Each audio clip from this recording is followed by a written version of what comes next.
A new space race is unfolding. And this time, the prize is not just landing on the moon, but living there permanently. And NASA is now betting nearly $20 billion on what could become humanity's most expensive home. Our next report gets you more details. Take a look.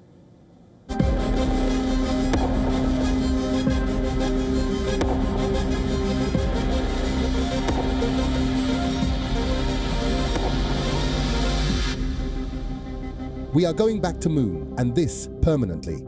That's the big announcement from NASA. US wants to land Americans back on the moon before President Trump leaves office in January 2029. NASA will establish the moon base in the lunar South Pole region. Jeff Bezos's Blue Origin will provide landers to deliver moon buggies to the lunar surface. NASA also revealed that private players would be providing rovers and drones for a sprawling moon base.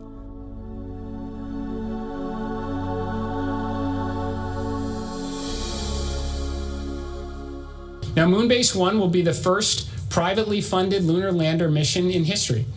The Blue Origin Mark I Endurance lander will deliver multiple payloads to the Shackleton Connecting Ridge, a strategic area of the lunar South Pole. This is no longer science fiction. NASA has officially begun the early stages of building a long-term human presence on the moon under its Artemis program. The US Space Agency reveals that it would be done in 3 phases. In the phase, NASA tests robots, landers, and technology near the moon's South Pole before long human missions.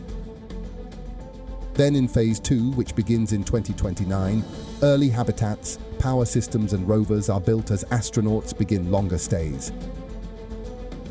And in the final phase from 2032 onward, NASA aims for a permanent human presence with regular missions and expanded lunar bases. Moonbase will be home base for our Artemis crews and will encompass long-duration stays, expanded robotic and human capabilities, and an enduring presence on the lunar surface.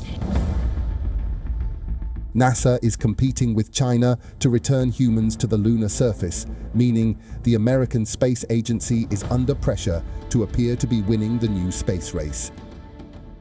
China has already landed robotic missions on the far side of the moon and is working with Russia on plans for a nuclear power station for its lunar base, which is plans to build by 2035.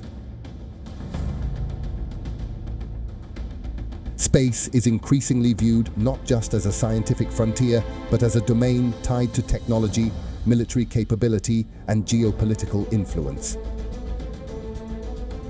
The moon itself also holds valuable resources. Scientists believe frozen water exists near the lunar poles.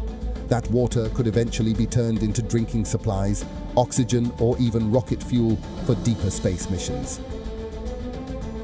Washington and Beijing are drawing lines in the lunar dust, and the second space age has officially begun.